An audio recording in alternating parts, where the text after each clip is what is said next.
Working a 9 to 5 is hard.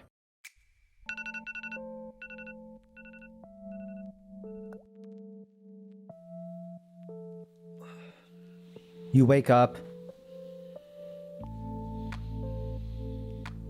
get ready for work,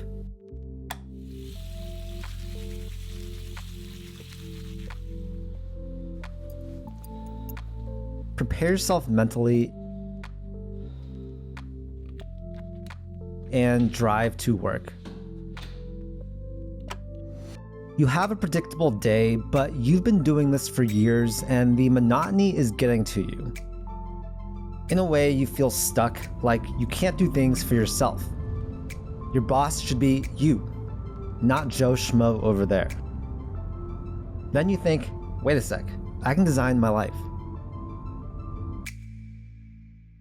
So what do I mean by that? Well, if you have a 9 to 5 job and you clicked on this video and you want to be financially independent from your employer, which really opens up the floodgates to designing your own life, then this video is going to be really intriguing because we're going to go over the steps that you need to take in order to get out of that 9 to 5 and transition into a life that you are the boss of, which I think ultimately is what most of us want. So I've designed the 7-step process, which if you guys implement right now, you'll end this year in a much better place than where you started. So that brings us to the first step, which is to actually just keep your job. I think a lot of people that want to pursue entrepreneurship think, I need to quit my job. I need to go all in on that. But I really do think that that is a common misconception and that can really set yourself up for failure, which of course I don't want you guys to do. So whatever 9 to 5 job you have right now, keep it. Your job is a blessing. And for now, what you can do is just keep stacking your cash. Your primary job is going to pay the bills while you get into entrepreneurship. And yeah, that's the first recommendation I actually tell everyone that wants to do what I do. A lot of people look at my life, they look at other entrepreneurs' lives, and they're like, I want that, I'm quitting my job. But I implore you guys, keep that job, do a decent job for your boss or your employer. You can sort of view this as quiet quitting. I wouldn't go so far to say that you should just all of a sudden do terrible work at your job. I don't think that's very ethical, but in a way we are sort of just looking at that job as maintaining our lifestyle, paying our bills, keeping us afloat. And yeah, that's going to lead us to the next step.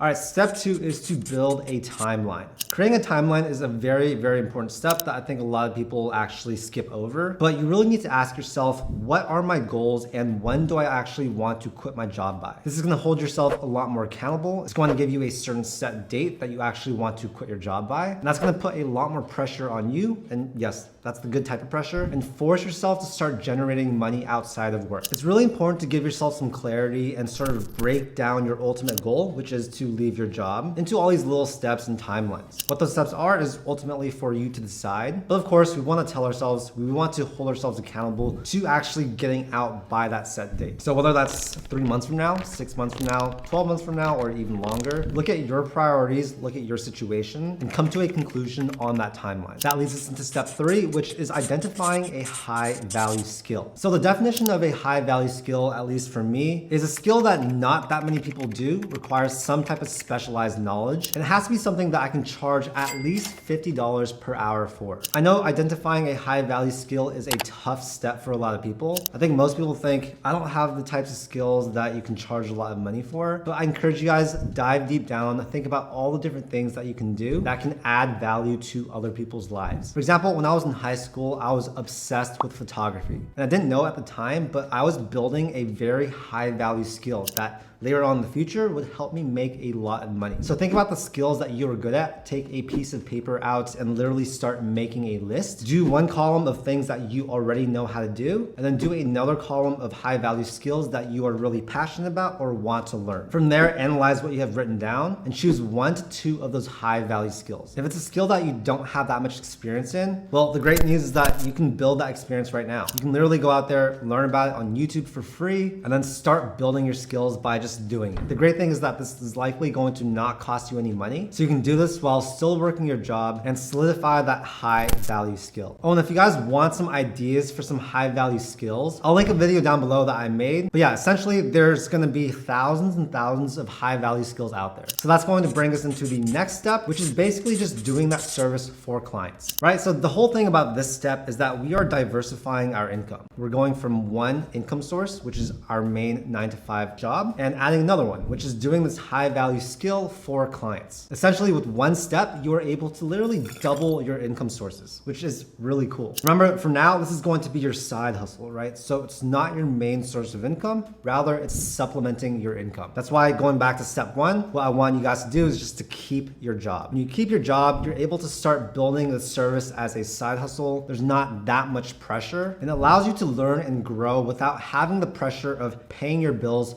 with this newfound skill. Now, of course, doing the service for clients, it's a lot easier said than done. But actually, I think with some hustle and some creativity, every single one of you guys watching this video will be able to find clients to actually practice and do a service for. You don't need to charge your full rate, especially at the beginning. But the great news is that even though you're not making the max potential amount of money for that skill is literally growing inside of you. You're getting a lot better at it. And so yeah, it's sort of like building equity in your own self. Sooner or later, you'll be able to charge more and more. And as you scale and build your clients, I encourage you guys, raise your prices and charge what you're worth. The easiest way to get your first client is just to go to your friends and offer your service for free or at a greatly reduced rate. I promise you, if you can do that service well for them, they'll tell their friends about you, and sooner or later, your client list is really going to grow by word of mouth. You can supplement that with posting on Craigslist, Facebook Marketplace, Thumbtack, Fiverr, Upwork, any of these sites. And then yeah, once you get your first few clients, it's off to the races. Now, as you're doing all this stuff, you're building your side hustle while still working your job, it's going to start feeling kind of lonely. And that sort of brings us to step number 5, which is to find other like-minded people that are doing what you're doing. Essentially, you're going to want to expand your network and maybe even join a mastermind group. So back when I was in college and also after college, when I was trying to pursue entrepreneurship, most of my friends were doing the 9-to-5 thing. They had great careers. And yeah, that left me in a position where, I didn't really have other people to bounce ideas off of. I felt sort of out of place since I was attempting to do something that none of my friends were trying to do. And yeah, that's why they say entrepreneurship can be extremely lonely. That is, unless you join some type of group or make sure that you incorporate other entrepreneurs into your friend circle. Your network is actually super, super important. I feel like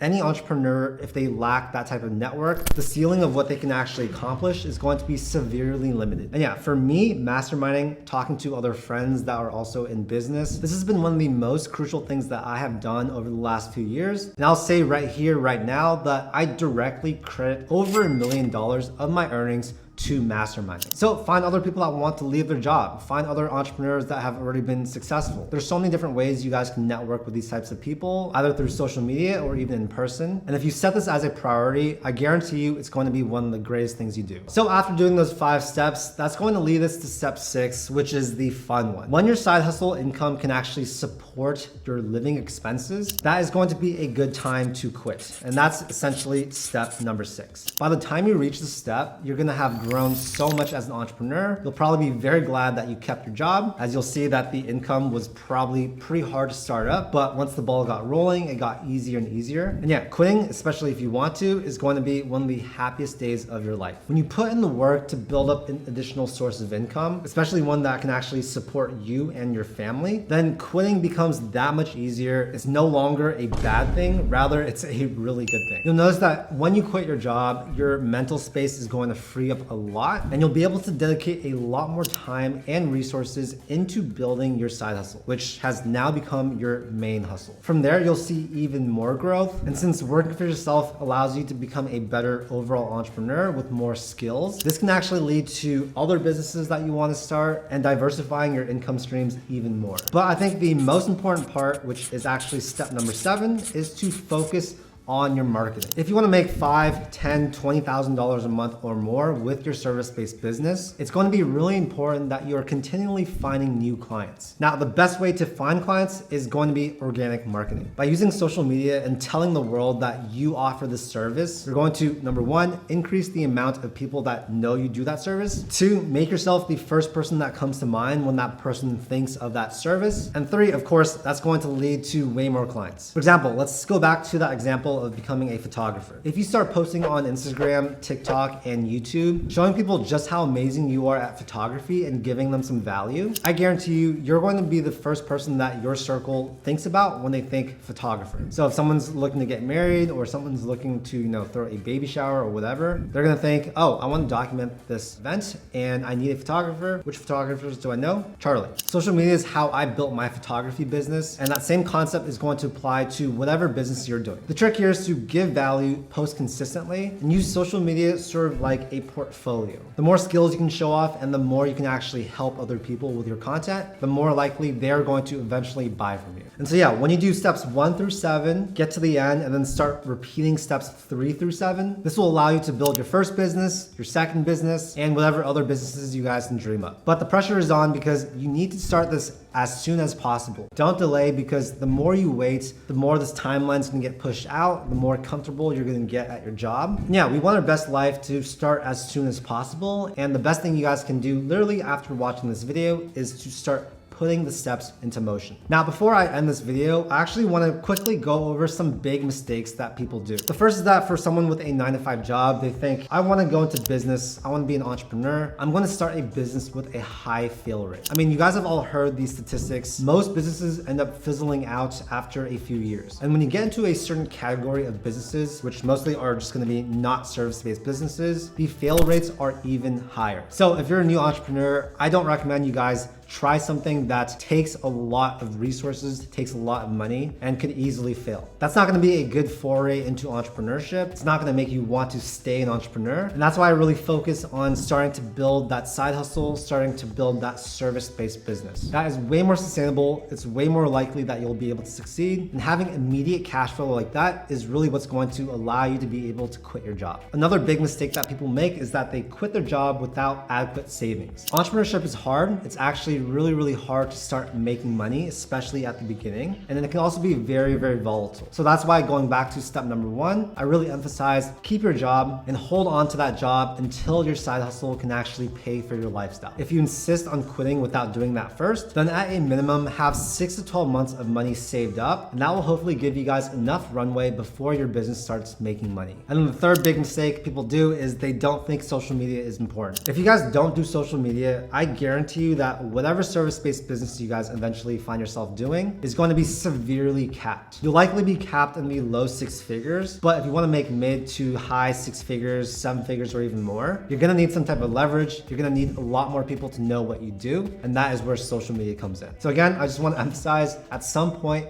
you will want to get into social media. If you're shy, there's tons of ways to do a faceless social media channel. Easlo is a great example of someone that's done exactly that. So yeah, you guys, when I look back on my life and I think about my greatest achievements, escaping the 9-to-5 life is definitely at the top of the list. I've only worked a 9-to-5 for about 2 months in my entire life, but those 2 months were soul-sucking, super boring. I just could not envision myself doing that for the rest of my life. Doing my own service-based businesses was the best thing that I ever did, and I hope this video can sort of inspire you guys to follow those footsteps. I now live a life that I could only have dreamed of before, and I really owe it all to being an entrepreneur. Anyways, I hope you guys got some value out of this video. If you did, make sure to hit that like button, support the channel by subscribing, and yeah, I make a ton of videos about personal finance, entrepreneurship, and investing. I really appreciate your guys' time, and I hope you guys have an amazing day. Thank you so much, and I'll see you in the next video. Peace.